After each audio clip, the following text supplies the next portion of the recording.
Guys মই আছোঁ তিনিচুকীয়াত। মই গৈ আছোঁ ডিউটি গৈ আছোঁ। আপোনালোকক ঠাইবিলাক দেখাবলৈ মই তিনিচুকীয়াটো লাইব্ৰেৰীৰ আগত আছোঁ। চাই থাকক ভিডিঅ'টো। গৈছোঁ আৰু এইবিলাক আজি অকণমান ডিউটি কৰিবৰ কাৰণে। মোৰ চেনেলবিলাক একেবাৰে লাইক ভিউজ নাহে। ত' মই এটাই কথা ক'ব বিচাৰিছোঁ, মোৰ ভিডিঅ'বিলাক যিমান আছে তোমালোকৰ ফ্ৰেণ্ডৰ মাজত শ্বেয়াৰ কৰি দিবা, লাইক কৰি দিবা। আৰু মোৰ ভিডিঅ'বিলাক যিমান ভিউজ আহে সিমানটা লাইকো নাহে। লাইক কৰিবা, লাইক কৰিব নাপাহৰিবা। আপোনালোকৰ খবৰ কি কমেণ্টত জনাবা। মোক চিনি পাইছা নাই? যদি নাই পোৱা মোক সুধিবা, মই কমেণ্টত কৈ দিম। আৰু সেইটোৱে। আৰু অলপমান ঠাইবিলাক দেখাই দিওঁ নে কি কয় ৰাইজ? জেগা হ'লেও ঠাইবিলাক বৰ সুন্দৰ। ত' ব্লগ ৰাইজ ভিডিঅ'টো আৰম্ভ কৰিছোঁ।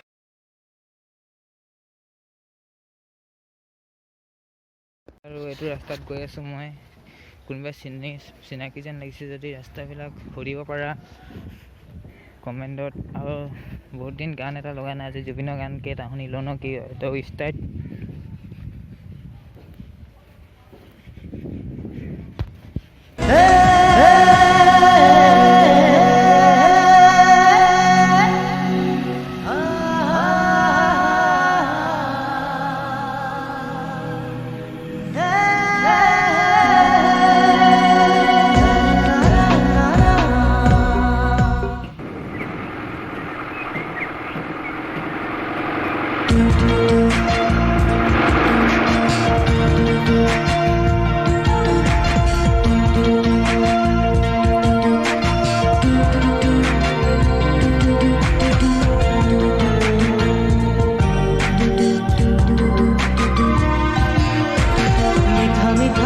আজি সপোনৰে অজানিতে চোৱা মন ভৰে।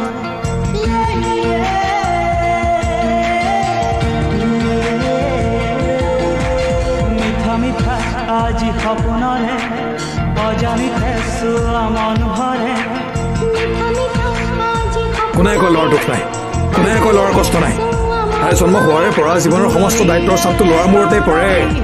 সৰু থাকোঁতে পঢ়া শুনাৰ দায়িত্ব অকণমান ডাঙৰ হ'ল, কেৰিয়াৰ দায়িত্ব একো নকৰিলেও ক'ব বেকাৰ। কিবা কৰাৰ পিছত আকৌ বিয়া পাত, সংসাৰ কৰ।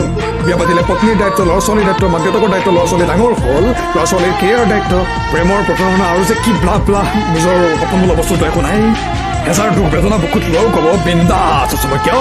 কাৰণ মানুহে কৈ ল'ৰা হেনো কান্দিব নাপায়।